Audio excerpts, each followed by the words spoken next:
Welcome back, everybody. Welcome back, Byron. Oh, he's so happy. We are, of course, in Seb's kitchen. Hello there. We have our ingredients out, first and foremost, from the intro video. If you need to take a look back and get those out, now is the time to do so. We also have out a nice, big, heavy-based pot, which we are going to be doing the risotto in. The main part of the dish. It is pouring it down with rain outside. Oh my goodness, can I just show? It's miserable. Ugh, what is this? I feel like this is a celebration of spring and the weather is just not playing ball. But it's being springy. It's being springy. I guess this is what spring's all about. I left England to leave that behind, you know. Yeah, well, you should have moved to Barcelona. Berlin was not the right choice. Berlin was not the right choice. Anyway, we are going to get cracking. I'm excited. Over to you, Seth. No. So, what we're going to do first, quite importantly, is preheat our oven. We want to put it to 200 degrees Celsius. Seb, however, is going to put his at 100 because it is a flaming ball of fire. Is that right? Yeah, it is a broken oven. I should probably get it fixed, but you know, I found the solution. Yeah, as long as you know how to work with it, you then just that's put it all at we half the temperature, exactly. and it's fine. So 200 for you guys at home. That's what we want it on. We now also want to prepare our stock. That's kind of the main base of any good risotto. And quite fun for this recipe, that actually involves putting some of the beetroot into the stock itself and zhuzhing it up. I can think of no actual word for that term. Whizzing it up, blitzing it up. So we're going to start by draining our packed cooked beetroot. That's usually a bit of a pain, I find, because it has this juice that gets everywhere and makes it look like you've committed a slight murder in your kitchen. So I thought I would get Seb to do that on camera. Yeah, maybe I shouldn't be wearing my nice jumper for this, but exactly. It's a bit late now. Be very careful.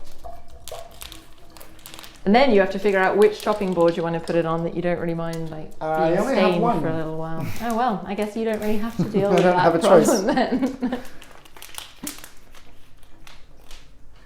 I would help you, but you know, I'm not going to. All right. So this is kind of going to be a half-half situation. Half the beetroot is going into the stock. The other half we are going to be roasting. Depending on what your beetroot's like sometimes they're not very equally sized, but I think I picked one with 4 pretty equally sized beetroot balls. What do you reckon? Let's see. Let's see. Thought I'd try and keep it as easy as possible. Oh, they look roughly the same. Roughly the same, and I think roughly the same is totally fine. Good. Oh yeah. So yeah, like there are 2 that are slightly on the smaller side, 2 that are slightly on the larger side. So if we do 1 large, 1 small for each, I'd say that works out just fine. So we are going to take half of that beetroot and we are going to roughly cube it. This is what we're going to be blitzing up with the stock, so you don't have to be too careful with that. If you're using a food processor, you don't even really need to chop this up. It's just because we're using a hand blender. It's a bit easier if they're slightly chopped already. That'll be totally fine, I would say.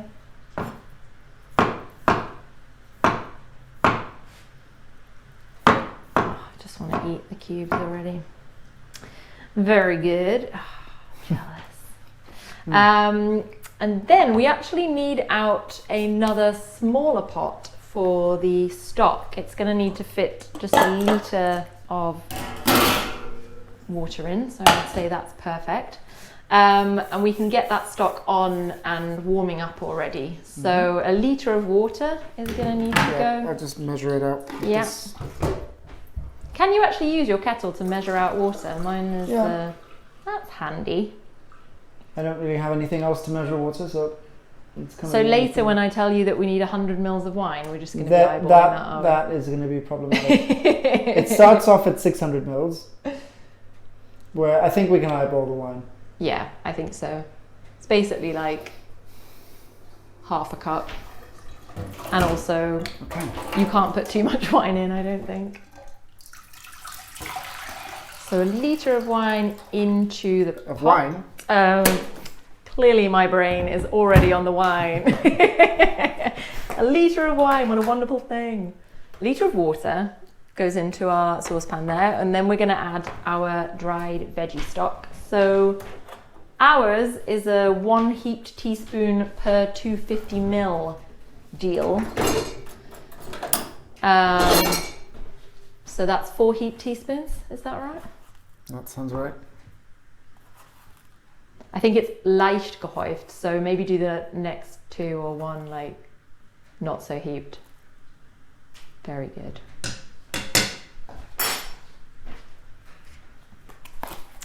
And then we'll put that hob on. Oh, you've put the hob on already.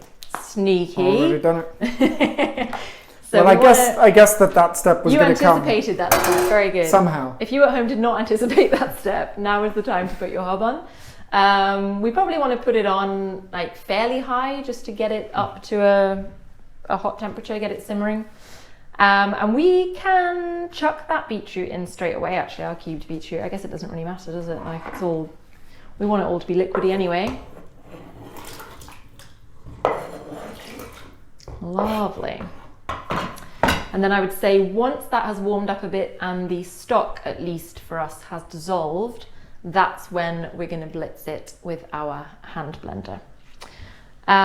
In the meantime, we can pre-prep the beetroot that we're going to roast, so the remaining half that we have left over. We want to cut this into wedges, basically, so I would suggest going in half and then doing like triangular wedge situations. So half and then kind of... And then I'd go the other way round. No, like put it down, like flat side down, but then approaching it like lengthways. Like that. And then doing like maybe a 3 cut in so that This we make sounds wedges. complicated. Do you know what I mean? Like that? I mean, I meant going all the way down to the base so that you then got like 3. Quite honestly, it doesn't really matter. Shall I show you what I mean? Hold that quickly. Wonderful beetroot hands. So like that, and then you end up with this wedge Right. situ. And now I have to actually explain things. I realise I'm quite glad. You're quite glad at it.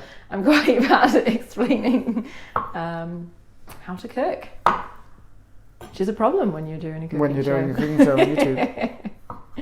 Fortunately, everyone can see what we're doing, and quite frankly, it doesn't matter what shape we cut these into. They're just going to be roasted up, and that's going to work. Cool. So, what we want to do with these actually, I always find this quite important when roasting things that are quite wet, and these beetroot are certainly quite wet, is to get some kitchen towel and just to kind of scrunch them a bit dry or pat them a bit dry. Mm-hmm. This will help to get them nice and crispy. Yeah, you can be quite rough with them, I would say. Give them a good scrunch. Helps get them crispy in the oven, which is like the main plus of roasting them, really. The crispiness and the caramelizedness of all the sugars in there. Oh, so good. Comes out so good. You can see our stock is already starting to turn a fun beetrooty colour.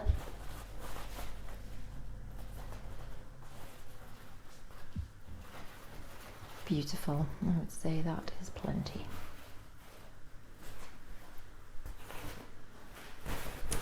All right, and then for sake of ease, and so we can simply pop them in the oven later when we need to, I would get the baking tray prepped already. So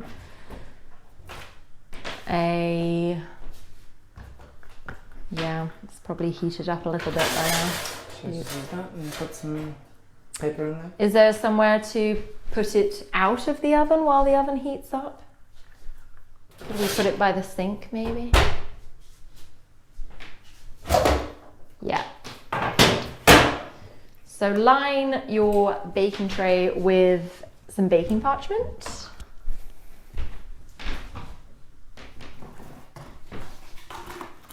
If you don't have it, it's no big deal.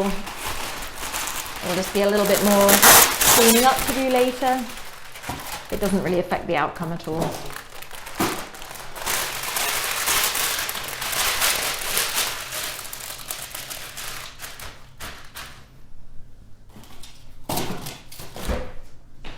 Great, and then we can chuck this beetroot straight on there, really just so that we free up the chopping board for doing other things. But the oiling and the seasoning of the beetroot wedges we're going to leave just for now. I always like to do that just before it goes in the oven. I honestly don't know if it makes that much of a difference. I know that salting too early does because it can bring out the moisture. But yeah, so I like to leave it all until it's just going to go in. Now is a very good time to wash all the beetroot juice off your chopping board, as Seb is doing, because otherwise that stains pretty bad. This is looking great. So I would say we could give that stock a little stir with a wooden spoon or a metal plastic spatula or whatever you have, just to try and dissolve the dried stock. Beautiful. And now I would say let's whiz up the beetroot. So we're acting as though it's just a soup, basically. So do be careful. You want to make sure that the hand blender, if you're using one, is fully submerged so it doesn't splatter everywhere. Oh, are you sure we don't want purple beetroot juice to get all over our clothes? Hot purple beetroot juice to burn us in the face and stain our clothes.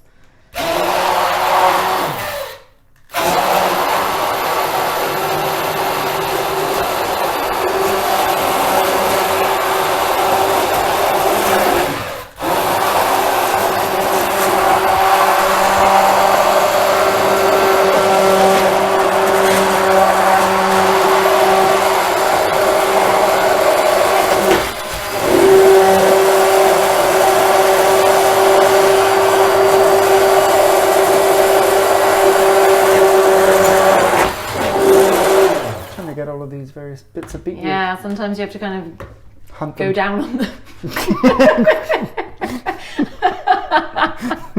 I couldn't think of any better way. Where is your mind, Grace?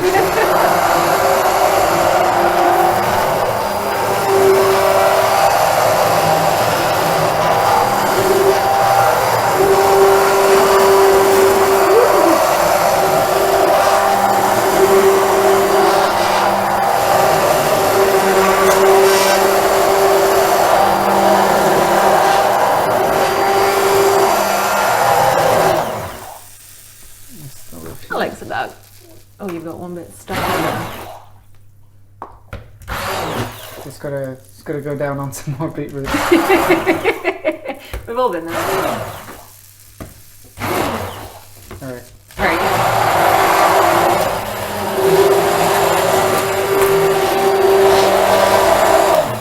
And voila, we have borscht, and that is the meal done. Well, things got momentarily hairy for a second there, but I think it all ended well. Honestly, if we have a few little chunks of beetroot in there, that is not the end of the world, and in fact, quite a good thing. So wipe down any splatter that you may have incurred. And now, because it's clear that that stock is nice and hot, I would say we can turn the hob down. We don't really want it to sort of right down, really. We just want to keep it warm. I find that a lot of risotto recipes tell me to keep the stock simmering, and then loads of the liquid evaporates and I don't end up with enough liquid to cook the risotto fully. So I tend to err more on the side of let's just keep it warm, but not simmering any of the good juice away. So that looks good to me. So I think we can move on to starting with the risotto, which involves first putting some fat in the pan. So we need 2 tablespoons of olive oil.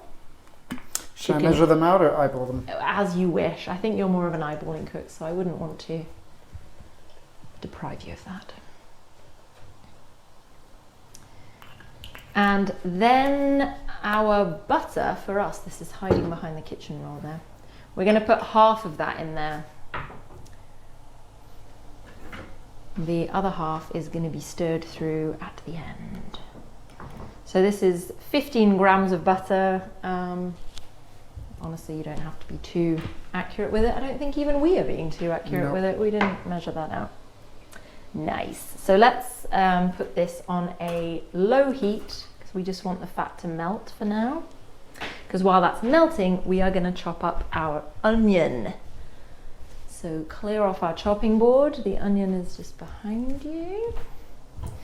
And we want this nice and finely sliced. I guess that's kind of a personal preference. Perhaps people like chunky bits of onion in their risotto. But I quite like it to be almost just like part of the rice. Chopped or sliced? Finely sliced. Mm-hmm. Yeah, finely chopped. Diced. So chopped, yeah. Yeah. Finely sliced chopped dice. Finely sliced chopped dice is what we're aiming for here. Oh yes, a scratch bowl, always useful, always something I forget to tell people to get out.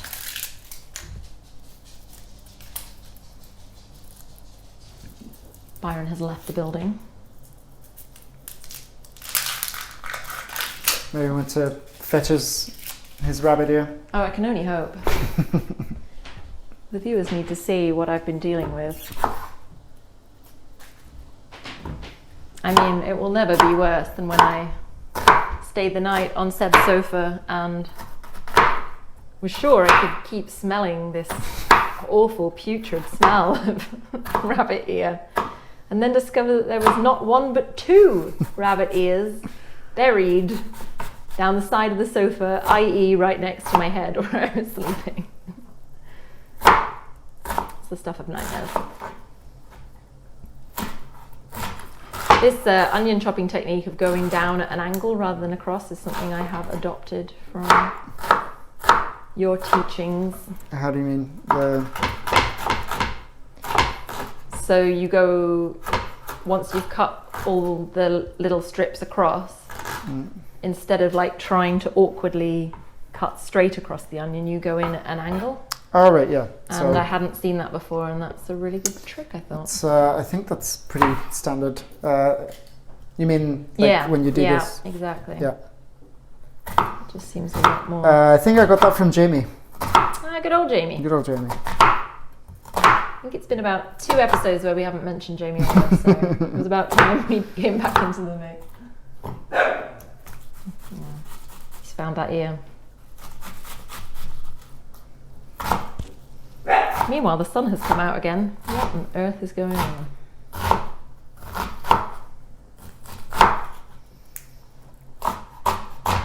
Do you think once the pandemic is over, there'll just be permanent sunshine for... I can only assume. Yeah. The weather knows what's happening. Beautifully done. Shall I give that a once over? It's always quite satisfying, isn't it, anyway, to do that with the knife. Maybe go down on the onion a little bit. How would you have described that motion? Come at it from above? Is that better? I don't know if that's better. I don't know. I was put on the spot and that's what I came up with. Go down on the beetroot. Oh no. You put yourself on the spot. You didn't have to say anything. The situation put me on the spot. All right, I would say our stock is bubbling more than I would like it to. Is that the absolute lowest we can go? No. Let's go a little lower. We can always go lower. Oh no, it's the innuendo episode. It only took 22 episodes to get to the innuendo episode. I assumed it would happen with Kyle, but it's happened with Seb. All right, so I think our butter and oil is still melting, isn't it? We could put that pan actually to a medium low because that's what we're going to be wanting to cook on. It's at a medium low, then that's perfect. We can just leave that as it is. Maybe we'll scoot our onion just to the side of the chopping board if that's not too much of a pain because there's quite a lot of it. And this could give us space to prep our asparagus spears. Might as well. And for the innuendo episode, you had to choose asparagus. There is nothing innuendo friendly about asparagus. I refuse to believe. Maybe we could have done some sort of setup with that and the beetroot balls, and you know, but the moment is past. It's too late now. So yeah, I think we're just going to chop off the woody ends. About there is exactly where I would have done it too. And then it's really up to you. Like, do you wash your asparagus? I don't, and maybe that's really disgusting. Really but I don't bother. So consider the asparagus prepped. That was easy. That was very easy. There will be more challenging tasks ahead, don't you worry. All right, this is looking good. It's actually starting to bubble a little. Shall we chuck just one little bit of onion in and see how frantically that's... Just before we put all of it in, let's just put a piece in. Oh, that's good. So all of our onion can go into the pan. Looks like a lot of onion, doesn't it? It does. That was a big onion. I mean, it might reduce really a little bit. overdo onion? I don't know. Probably. Shush, Baron. Yes, he's got irate about something. Someone had the audacity to walk along the hallway. Well, but he's actually going into your front room, which is kind of creepy. Does he sense ghosts? Yes. Yeah, he is a ghost dog. He's a ghost hunter, a ghost dog. I thought so. Right, so we want this onion to get nice and soft. I don't know if we need to put ours up a little bit, but we definitely don't want it to burn or catch or whatever. So erring on the side of caution, but we do want it doing more than it's doing right now, basically. In the meantime, garlic. We can prep our garlic. We need 2, I would say, large cloves, because always err on the side of the larger when it comes to garlic. Oh, for God's sake. Couldn't help it. I'm just walking into them now. Shall I do 3? I've got two small ones. Yeah, put a third in. Why not? Given the choice between 2 small ones and but 3 small ones and 2 large. Oh yeah, no, that's... Given the choice between 3 small ones and 2 large ones. I've apparently gone for 3 small ones. Make of that what you will.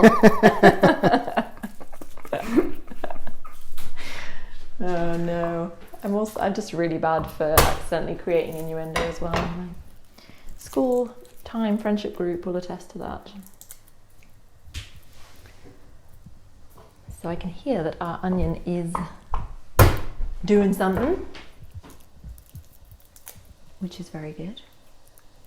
I'm excited that soon it will be time to add the wine, because that means that soon it will be time to drink the wine. Yes, very important.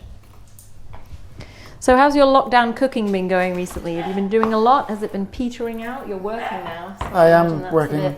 Well, I've actually been cooking some fairly fancy stuff, because I work at this food provider, basically. I don't know how. And shall not be named. Retail kind of food provider, and anything that's close to going off, we can take home. Any fruit and vegetables that don't look perfect, we can take home. So I've been getting. Pretty sweet deal. What's that? That's a pretty sweet deal. Yeah, so I've been getting a lot of the really fancy bio stuff that I would always just kind of walk past in the supermarket. Yes. Whoops. Woo, that was impressive. Let's get some garlic that hasn't been on the floor. Oh, no need to stand on ceremonies for me. But no, probably best. I mean, if you weren't filming, I would have said that. Anyway, Kyle dropped something down her cleavage while she was cooking the other day, and she almost went diving for it, and then remembered that she was on camera. And so for example, I don't usually cook meat at home. I don't buy meat at the supermarket, but if we've got meat that's close to going off, then they just give it away. And it's all organic meat. And it's all organic meat. Yeah, so good. So I think my policy is I will only eat meat if it's free, which is quite a... I think that's a good policy. Quite a luxurious policy to have. Yeah. So yeah, I made myself some... The other day I made a bio entrecote, organic entrecote with a balsamic balsamic vinegar, red wine and shallot reduction. My goodness. Yeah. I'm not sure I told you, we are finely chopping the garlic, just as you are doing, but we do want it to be quite fine. Yeah, it's kind of elevated your cooking game then, working. Yeah, I mean, it's made it different, just because I used to make a fair bit of Asian stuff, and where I work, there's not so many of those kinds of ingredients that I have access to. So it's actually been a little bit more, I guess, kind of European, or more like, you know, kind of meat and potato sort of cooking, but still like really good vegetables, lots of salad. Yeah. I've actually lost a little bit of weight, just because I'm kind of on my feet all day working. And it's healthy and food then that they're feeding you at take work. home lots of salad. Yeah. Yeah, because my partner is working at the same place, and it's a little bit like a ready, steady cook every night, because you're like, okay, what has been brought home? What are we working with? And then you kind of develop a dish around whatever has been brought back. But our meat consumption has certainly gone up a lot. In fact, I have to give you a carnitas recipe that I made the other day with the pork loin. Nice. Because there's a lot of those pork loins. There's a lot of those pork loins. They're very expensive as well. Yeah. And I love the pork loin. We usually just roast them really nice and pink in the middle, but I was getting a little bit bored of that way of cooking them. And I didn't really think about carnitas because I assumed that's usually a fattier meat. It's usually the shoulder or something. But I found a recipe that makes it come out like pulled pork. It's so juicy. I will give you that recipe. Right, let's give our onions a little stir. They're looking good. Do you think they look softened? Yep. I'd say so. In which case, we can chuck in the garlic that you have just chopped.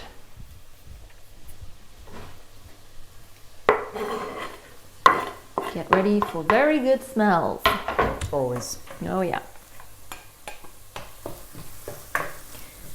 So this is going to cook for just 2 or 3 minutes. Once the garlic's in there, you do want to be quite careful that it's not sticking, not burning. But I think we've got plenty of fat in there. That shouldn't be too much of an issue. Yeah, it's already a good smell. I mean, just onion and garlic. And butter. And butter. Yeah. Yeah, I know someone who has kids, and when they want to have dinner but she's still a bit lazy and doesn't want to cook yet, she'll just put on some garlic and onion, and she'll just heat it up for a couple of minutes and then take it off the heat. But then the kids smell it and they think that something's cooking. Wait, what does she get out of that? Just more time to be lazy. I don't know. That's incredible. I feel like you might as well just do it if you're already... Yeah, exactly. That's the thing that takes probably the most work, I would say. All right, while that garlic is cooking for just a few minutes, I would say now is the time that we can oil and season our beetroot and get that in the oven, because that's going to take about half an hour. The asparagus we're going to add about halfway through the cooking time. So let's drizzle some olive oil over our beetroot wedges. Beautiful, I would say that's probably enough. And then some salt and some pepper. I would keep it simple.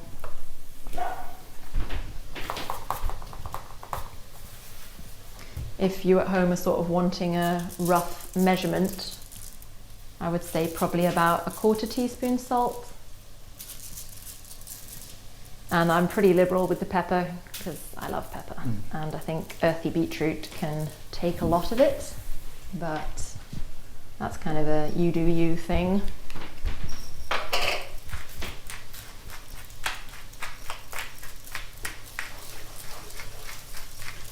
I'm going to help out and give the onions a little stir.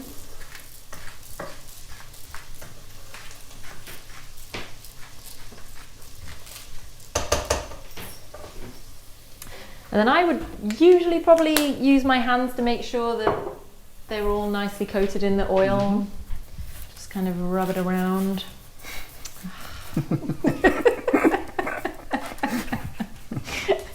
See, I'm not going to be able to say anything now. Oh, that garlic smells so good. See, this is the mature episode. You've had some burn incidents with this plastic ladle, I see. Yeah. Yeah. It's been beat up a little. All right. Perfect, and then they can go straight in the oven. Middle shelf. I assume it's preheated by now. It is preheated. Yeah. The light's on, so it's preheated.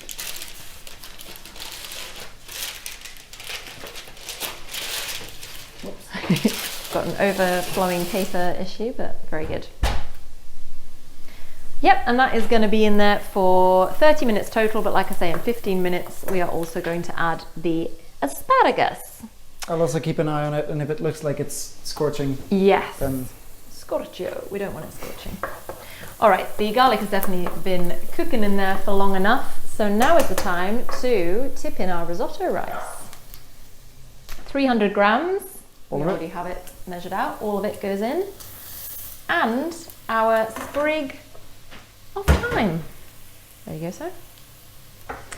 And you just really want to make sure that all of that risotto rice gets coated in all the fats, all the butter and the oil that's now mixed in with the onion. So we want to take a little bit of time just to stir that around really thoroughly.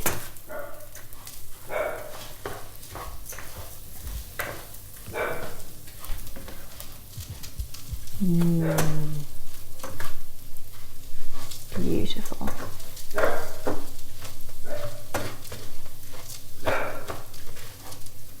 How's that feeling heat-wise? Does it feel like the rice is sticking at all, or is it?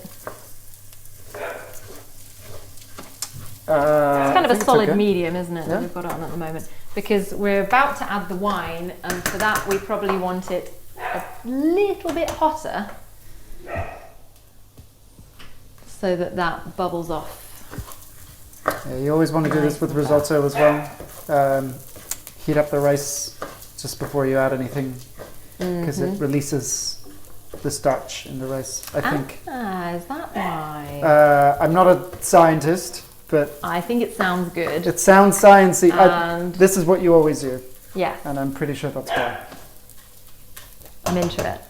Seb's tour guiding coming out there, just being like, I heard it once, I'm going to say it's fact. There's no one here to disagree with me. So once you think the rice is all well coated in the fats and the temperature is up a little bit, we are going to pour in the wine. So yeah, 100 mils, roughly half a cup. We do not have a measuring jug, so And that's 700, so up to there-ish. yeah, the neck of the wine, I would say. Oh yeah, should make that. Did a little bit more, but that's fine. No, I think that's no bad thing. It's a Well, beautiful sound. It is, because it means there's less for us to drink. That's very true. Take it out, suck it up. Oh no.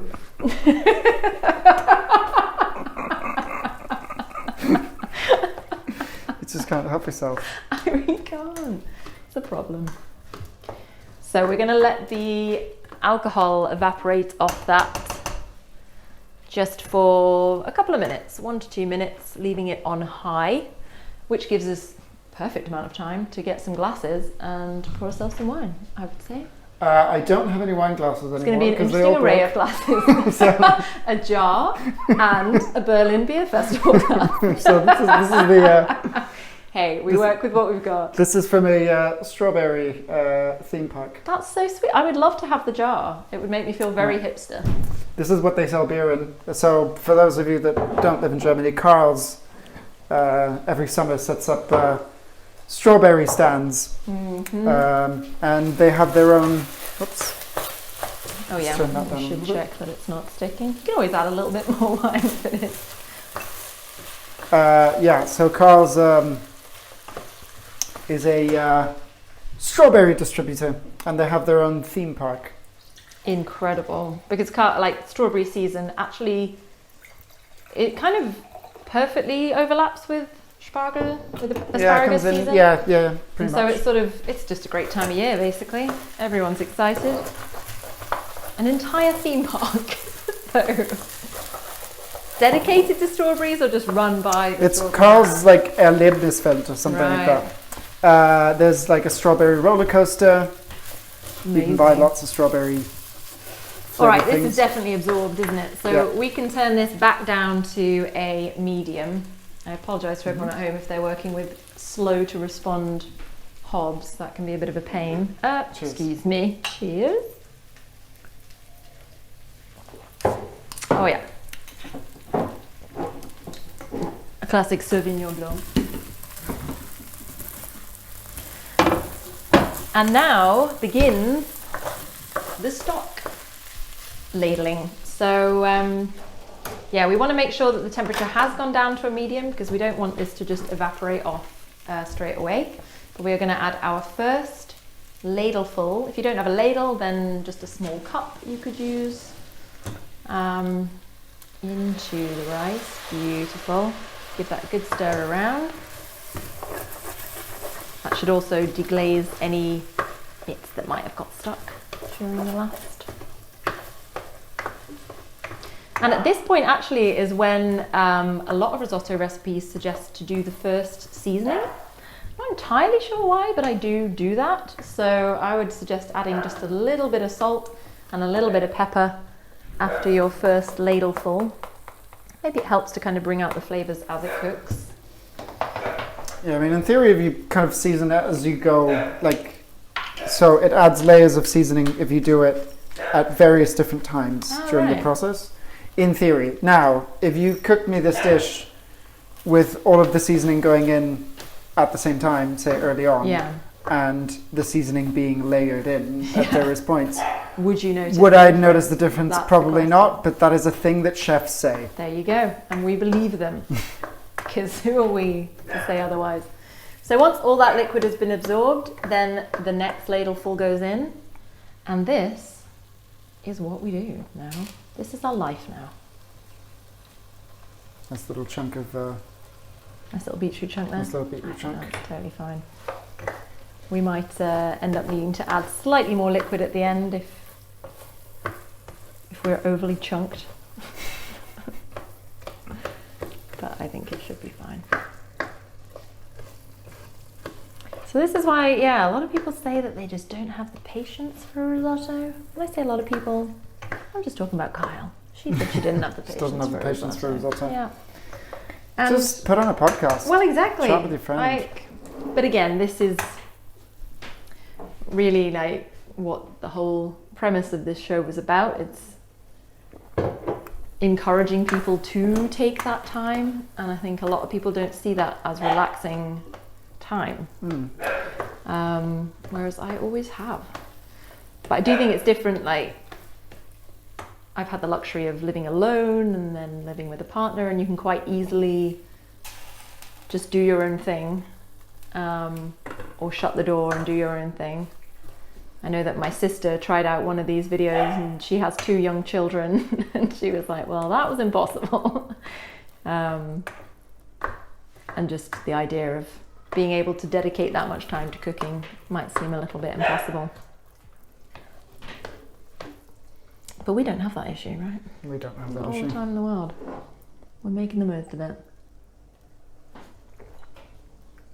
So do you have any favourite risottos that you cook on the reg? Semi-reg? Let's see. I've made asparagus risottos before. They're quite nice. Yeah, they're quite a classic springy one. And honestly, if the weather was more spring-like, maybe I would have gone for this. Is a pea, asparagus, lemony, very light one. Nice. But I just felt we still needed something a bit comforting and cheesy. The pasta con le sarde that I made once, my Italian friend and I once tried it as a risotto.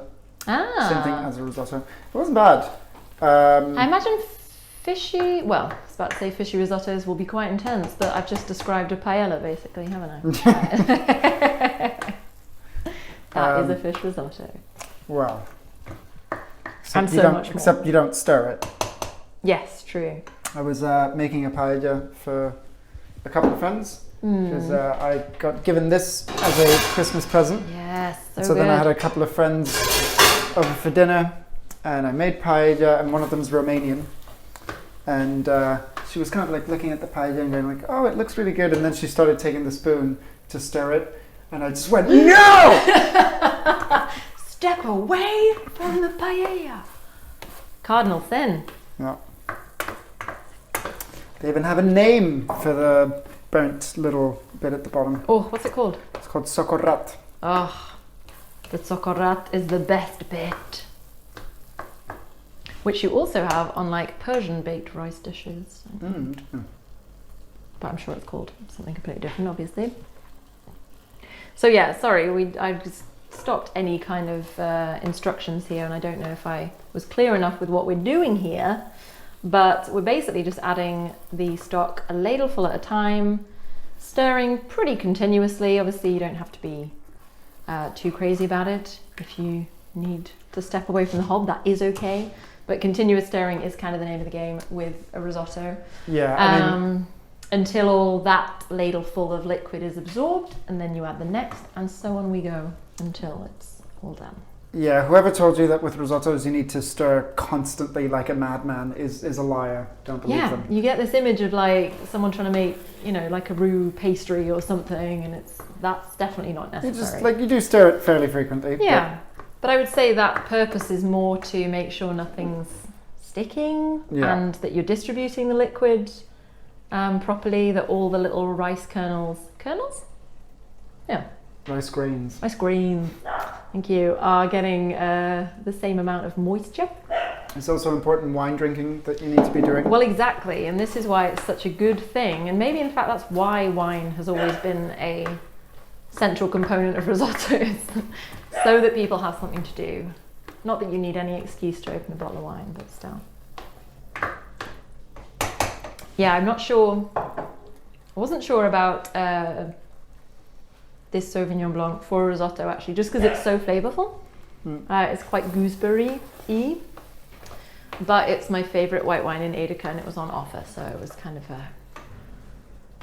When do we add more seasoning? Then not until the end. Well, not until we've added all of the liquid, basically. Right. So yeah, it's sort of an initial season with the first ladle. At least that's the way that these guys do it. There's generally a bit of salt in the stock anyway, isn't there? Yeah, that's it. And we did pile that stock in quite It's not looking like it's burnt, so that's good. Very good. That's a positive sign. You never know with this oven, you have to keep an eye on it. Yeah. The asparagus is going to be joining it in just a few minutes, so we'll be able to take stock of the situation in the oven when we open the door for that. And that is something we could actually do while stirring, or intermittently, is that we need to oil up these asparagus spears and season them a little bit as well. So I don't know if you want to do that in a small bowl, or if you're happy to do it just do it on the chopping board. Yeah, on the chopping board. Nothing else is going on there, is it? No, exactly. Oh, well, we will be chopping the herbs, I guess, a little bit later, but up to you, and up to you guys at home. If you have a little bowl that you think it would be easier to do that in, go right ahead.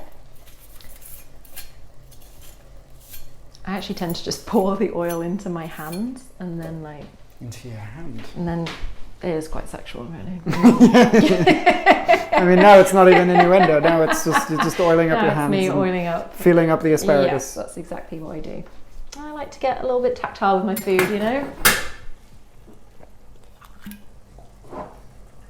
Oh, this beautiful olive oil that you have. I'm so jealous. Yeah. Got to remind me when that person's next doing a delivery. Yeah, we will keep going back to stir. Got a connection from the south of Spain. Everyone needs an olive oil connection. I'm sorely missing this in my life. My grandparents used to be self-sufficient in olive oil.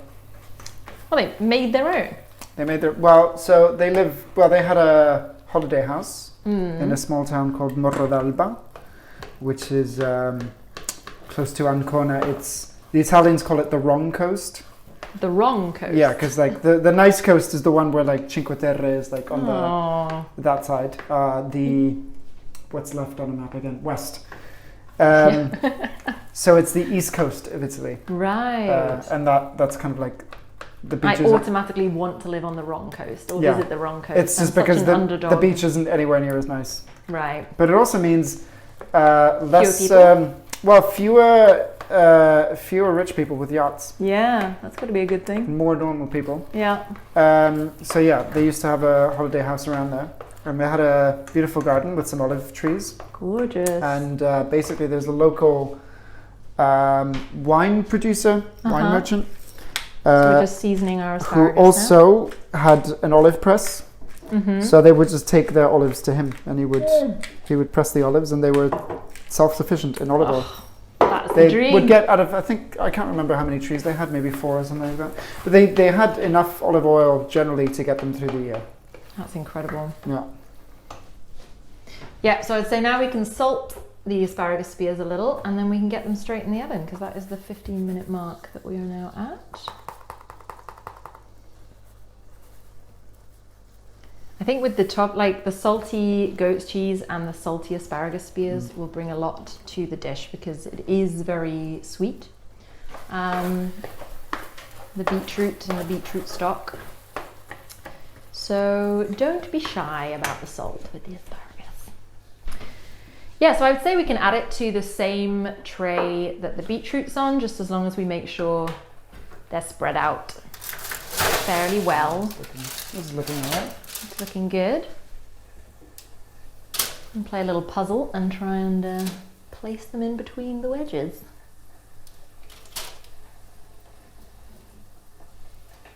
I never really said, I mean I will do in the video description everything, but how much asparagus we're using, but the risotto in total probably serves 3 to 4, but given that it's just me and Seb eating, this asparagus is really just for us. And we've gone for 4 spears per person, which is quite generous, I would say, but we'll manage. Cool. And that's in there for another 15 minutes. So we're just back to our risotto. If it does start to stick, you don't need to worry about it too much. More liquid will always bring it off the bottom.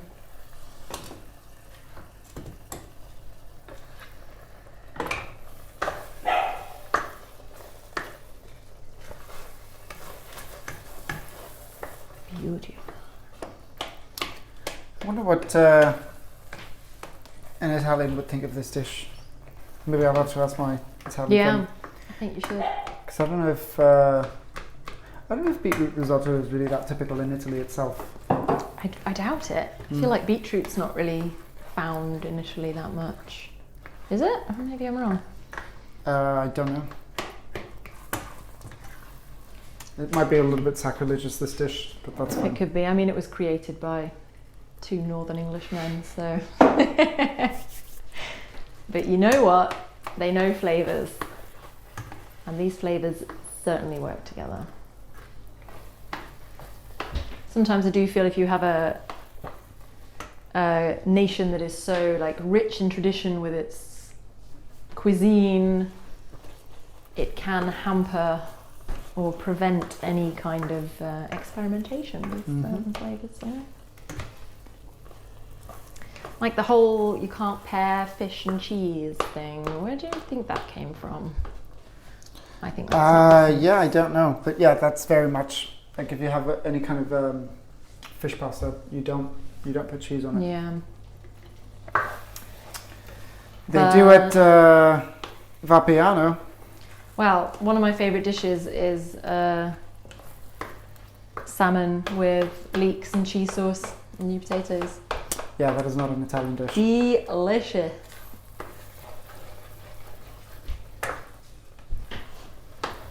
But, you know, if you like it. Well, that's the thing. Like, I think sometimes, tradition can be a little bit too... And oftentimes, you know, when these things first evolved, they weren't really that purist about their ingredients. mm-hmm. Like, I feel like when, for example, people started doing paella in Valencia hundreds of years ago, you know, they kind of just had the meat that was available, the things that they could hunt with the vegetables that were available. Yeah. And now it's very, you know, with paella, they're very, very purist about Yes. what. There's actually a website of like paella purists where they kind of like track down like all the restaurants in the world that make authentic paella. Right. There's only one in Germany. It's in Munich. Oh. Yeah, only one authentic paella in Germany. I mean, that is quite a good resource, actually. Like, Yeah. Do you I know? would visit that website. Do you know what the website is called? What? It's a great name. Can What's you it guess? called? It's called. Is it a pun? It's a pun. It's a pun? It's a pun. You'll love it. A pun on paella. Uh-huh. Is it like a paella kind of like resource, like encyclopedia, basically? Wiki paella. Yes, Hey! Wiki paella. It sounds a bit like yippee-yi-yay. Yippee-yi-yay. Wiki paella, that's fantastic. I will be visiting that website. I am appalled but not surprised to hear that there are no authentic paella places in Berlin. I mean, there's enough Spanish people here. You think someone would have had the idea by now. Yeah, but I mean, only just starting to get some decent Mexican food. I think it's... Are we starting to get decent Mexican food? Well, there's this truck, this taco truck in Friedrichshain. Around Ostkreuz. Yeah. Yes. Yeah, that one is very good. So good. They have beef tongue taco. Yes. Which is I actually... I didn't try that one. I was a little bit... I tried it. Really? Yeah, it's good. Is it good? And that's when you know, like, that's when you know it's authentic. Yeah. When you're doing tongue. Definitely. You mentioned something, I think, the other day to me about like an Indian thing that you tried recently. Oh my goodness, yes, I have to plug this wherever I can. It was one of the best. It's funny because there's a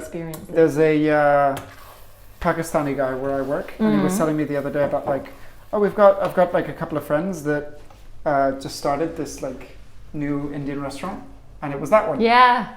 Because I think it only started under second lockdown, really. And he said like, yeah, because in the West, the Indian food that you get is really very, it's all the same, right? It's, I mean, even especially in Berlin, which is terrible for Indian food. It's like you'll have like 30 things on the menu and they all taste exactly the same. Like it's incredible, really, how I'm they sure make it's them all the same sauce. Yeah, like they have 2 sauces, 3 maximum. Yeah. And so he said like, yeah, like if they could do something a little bit different, like it would be, and apparently they're making loads of money. He said they're being really successful. I really hope they're doing well. I just emailed them today actually to tell them how incredible it was. So this is Tiffin Berlin is the name of this project. I mean, I don't think they have a physical space because they only opened up under lockdown, so they're just doing delivery at the moment, but you place your order throughout the week and select delivery slots for Friday, Saturday or Sunday. And yeah, they have like 3 starters and then a choice of 5 different mains. But oh my goodness, this food was just unreal. The Goan fish curry in particular, I can highly recommend. Made with sustainable line-caught hake that's, I can't remember where they said it was caught, but it's like driven straight to them fresh that day. There is, I put it back in the fridge. Keep it cool for us. Yeah, it was incredible. And they have really nice wines as well, so we ordered a wine with them too. Thank you so much. The only issue is that they give you a 2-hour window within which it's going to be delivered. That's a big window. And it really got to that point where it was like, if it's not going to come for another 2 hours, I need a snack. If it's going to come in 5 minutes, I don't want to ruin my appetite. But yeah, I'm really excited for another occasion to celebrate when we can justify doing it again, because it's not expensive. I mean, the prices are fair for what it is, but it's just one of those things that's, it's a bit more special than your average takeaway. Right. But I think the week before even, I'd got an Indian takeaway from somewhere that I had marked down as okay. And it was one of those nights where it wasn't even a treat, it was just I didn't have time to cook and it was annoying, I needed to eat. So I got this takeaway curry, kind of already annoyed that I had to do it. And it was supposed to have chicken in it, and I should know better really than to order that. But I was picking it out, looking at it, squeezing it, being like, what even is this? It's all the same, like, texture. It looks like sponge. It was so bad.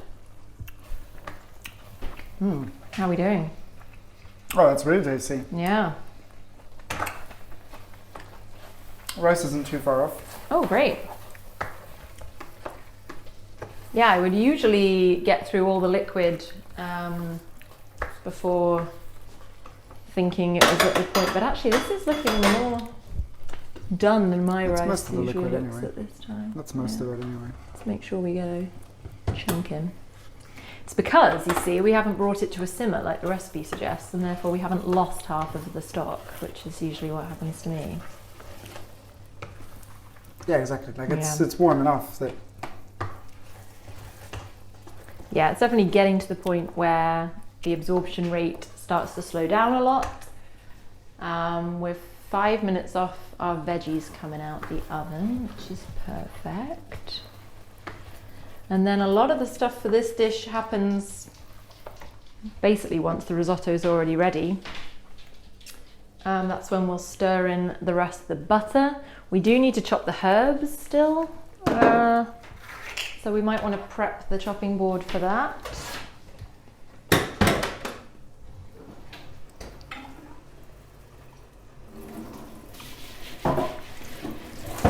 But yeah, I would be interested to know more about the background of the cuisine from Tiffin though, because it does say that it's Pakistani. Well, I can ask Mohammed if you want. I would be very interested to know, yeah. Because I'm wondering if the dishes really, I mean obviously a Goan fish curry isn't Pakistani, but I'm wondering how many of the dishes are like classically Pakistani dishes and how many typically Indian.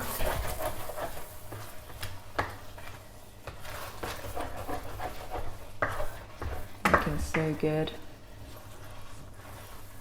The dish I made with Kyle last week also had a lot of thyme sprigs in it and we completely forgot to pick them out. So we... Did you not have enough time? Hey, terrible. Terrible. Innuendos or nothing, please. So do definitely remember at the end to remind me if I forget to pick that thyme sprig out before we serve up. Not that it's really that big of a deal when it's just warm. It's looking good. It's tasting good. It's looking real good. I'm very pleased. Bet it's hot though. Mm. Do you think that liquid is going to be enough? That if once that's absorbed off, would be basically there? Or? Can do a little bit more. A little bit more, yeah. It's not quite. I mean, it's at the point where if you ate it now, it would be fine. Yeah. But it's not fully cooked. Yeah. So we're going for a really creamy consistency with rice that's still slightly al dente, but you don't want it chalky. That's kind of the I think very fine line. With this last batch of liquid, that should be enough. Perfect. So is it safe enough to chop up? Actually, we'll keep stirring it because I feel this is quite a critical point of the risotto. You don't really want to abandon it at this point. And you want risotto to sit a little bit off the heat once it's done. That's kind of what we want anyway, so we'll use that time to chop the herbs up, I think. Pretty much all food is better if it's had a little bit of time to sit and rest, not on heat, once it's finished.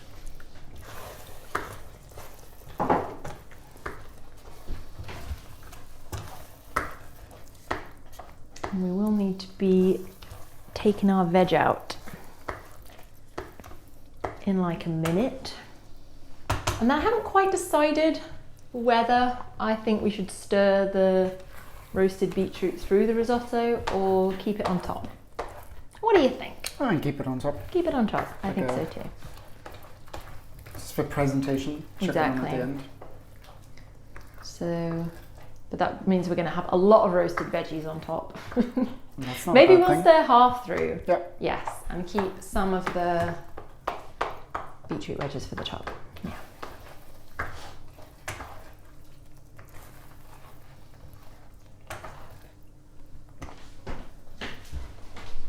Gonna taste a bit. It's gonna be really hot.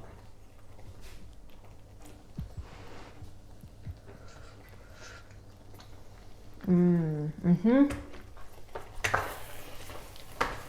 Oh yeah. Yeah, I think that's perfect. Yeah. Yeah, it doesn't need more liquid. No. So we have a teeny bit of liquid left over. But our rice has definitely already reached the level of cooking we want. Bang on an hour, would you look at that? So, do we think it can absorb a little bit more of that? It can absorb a little bit more. Okay, but we do want to take the veg out the oven at this point. Or at least check and make sure. See if it's ready.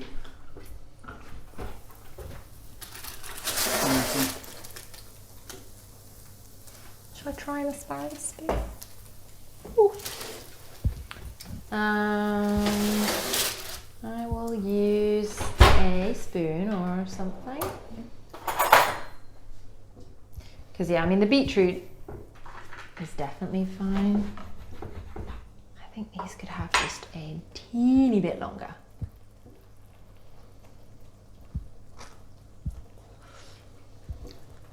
Oh, it's good. Okay, I've nibbled on that bit, but yeah, we can leave them in there just while we finalise the risotto, I would say. I will have my nibbled stalk. I quite like my asparagus to be on the slightly char-grilled side when roasted. Yeah. Yeah, you want a little bit of the flavour. Yeah. A little bit of burning. From the browning. That looks beautiful. I would say that looks like we could turn the heat off at this point. I think a little bit more absorption comes from the residual heat with risottos. So this is the point where you'll want to taste it. We already have. And adjust the seasoning as necessary. I would say because of the salty stock, I'm not sure it needs any more salt. What do you reckon? No. Especially because we're going to be putting some rich, creamy, salty cheese and asparagus spears on top. I think that's fine. A little bit more pepper, do you think, or? Tiny bit of pepper, Yeah. can't hurt. I mean, Rome is where I've spent most of my time in Italy, and the Romans especially love pepper. Oh, I concur with the Romans. Do you like a good cacio e pepe? A cacio e pepe? Cacio e pepe? What's that? Have you never had cacio e pepe? Don't think I have. It's the easiest and super delicious pasta dish. It's pasta with, and you can make, I've made fresh pasta for it before, but you can just make it with normal pasta. And pecorino and pepper. Those are the ingredients. It sounds absolutely incredible. But like a lot of pecorino. Okay, yes. Like it's just I'm a on board. cheese bomb. Yeah. A lot of pecorino and a lot of pepper. Oh my goodness. That's it. That's Why have I never eaten that before? Cacio, which is cheese in the kind of Roman dialect, and pepper. It's literally that's the pasta. It's cheese and pepper. Oh, It's the classic Roman dish. these are my people. Why am I not there? Right, so the other butter half that we saved from before, that is going in there. Yes, you can do that, or you can chop it up. But we've done that. It's gonna melt. It's gonna melt. It's all gonna be good. Yes, please. And then, like by means of counteracting that slab of fat we've just put in, we're gonna add some fresh herbs. Because that's how that works, right? I mean, I don't know if that's gonna... It's gonna cut right through it. I'm intrigued about the dill, because you never use dill on a risotto generally. No, I would suggest we don't use lots of it, but a little bit I think really works. But yeah, I mean, like the dill and beetroot definitely gives a bit of a borscht vibe to this risotto. We've already established it is a fusion dish. Yeah. Never Russian and never had a borscht risotto before. Yeah. Technically, borscht is Ukrainian, but Is it? that's Ukraine's national dish. They're very proud of it. Yeah. Did not know that. All right, I would say our veg can definitely come out just so we don't have to worry about that anymore. And I'm sure it's ready because I just ate that asparagus and it was delicious. Shall I clear a space for you? You've got space. Ooh, that roasted beetroot looks good. Oh, it's so good. All the sugar in it goes all caramelized. Yeah, so that can just be set on the side, wherever there's space really.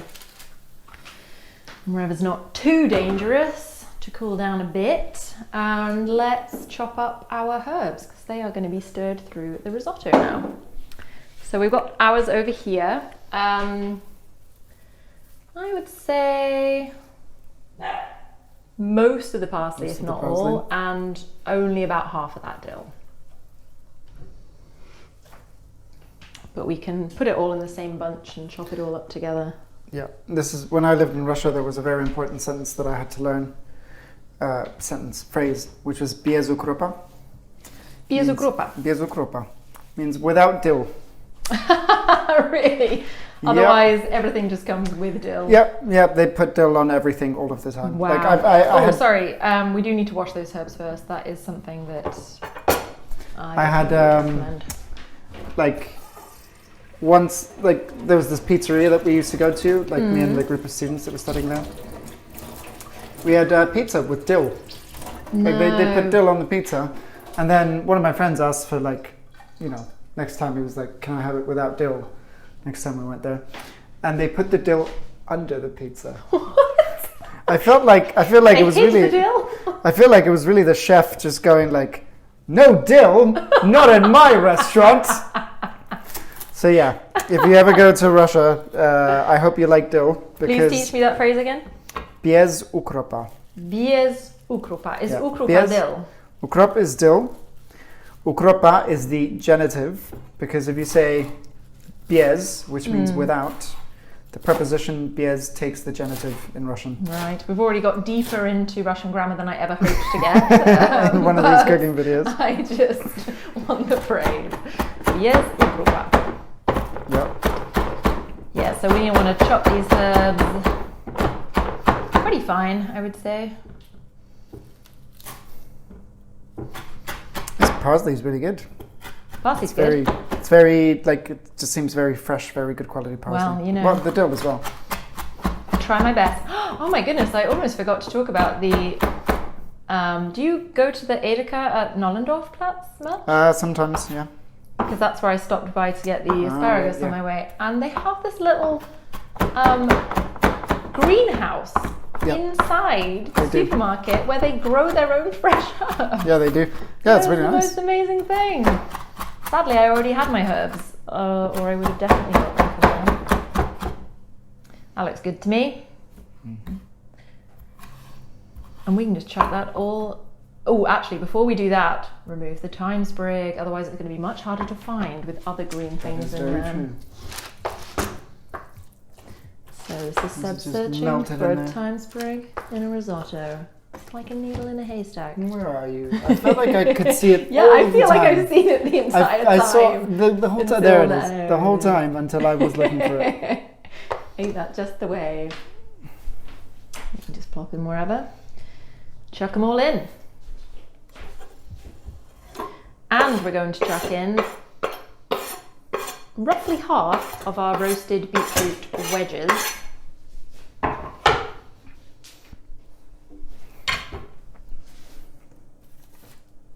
Hope they're not too hot for you. This is basically a crisp meal. Lovely. Oh my goodness. Isn't it amazing? I mean, that is quite burned. That one is. The rest are fine, but that one was pretty burned. I love the taste of burned though. Mix that all through. It's looking quite stodgy now, our risotto, isn't it? A little bit. I can maybe add a little bit of liquid. Well, let's pop just a little bit of liquid in there. I feel like we want to slacken that up just a tad. It doesn't need to cook through, it's fine.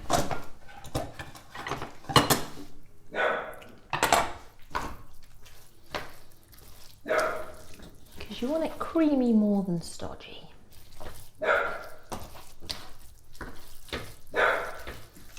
Beautiful. Alright. We also want to squeeze a little bit of lemon juice in there. Nice. That's really just to taste. But I love lemon juice. You can also leave a little wedge of lemon on the side of individual portions for people to do their own. If you've dropped a seed in there, good luck retrieving that because it looks exactly the same as a risotto rice. Grain, I was about to say kernel again.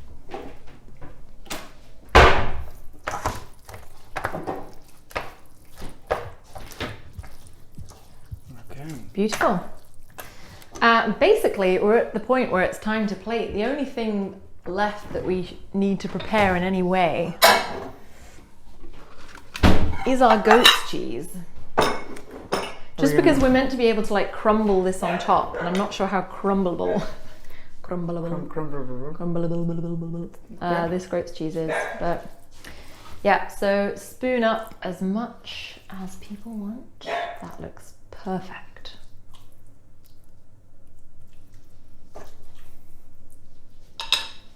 And then we're going to top that, I would say, first with a couple of bits of the roast beetroot and the asparagus spears. I'm just leaving it up to your artistic. Beautiful. What was it for? Well, I ate one, so it's 3 for one and 4 for the other. And then, And not then, the crumbliest cheese. Not the crumbliest cheese. Maybe get some crumblier cheese. And we do want to get, I'd say, more of the inside than the outside. Oh, you did take it from the outside, good. And yeah, the recipe says that this should be enough for 4, so that's a guideline, I guess, as to how much cheese the hairy bikers think we should be eating. I've seen the hairy bikers. I think they eat a lot of cheese. They have all of this. So I trust them. Beautiful. What I'm saying is I also think they have bigger portions. Oh, right, yeah, maybe. I don't know. I could take on a hairy biker's portion, I think. That looks gorgeous. Do you know what? We should stop there just because it looks so pretty. And then if we want to add more cheese later, we can. Ta-da! Beautiful. Have I forgotten anything? Is everything that I brought to you, has everything been used? I mean, it's too late now. It is really, isn't it? No, I think we're good. There we have it. Beetroot goat's cheese risotto with roasted asparagus spears, done. Seb, thank you so much for executing my, let's be honest, at times pretty poor instructions just perfectly, and for laughing at all my innuendos. Yeah, Guten Appetit, everybody at home. Hope it comes out just as well. And we will see you next week for a brand new dish. Thanks again, Seb. Bye. Bye-bye.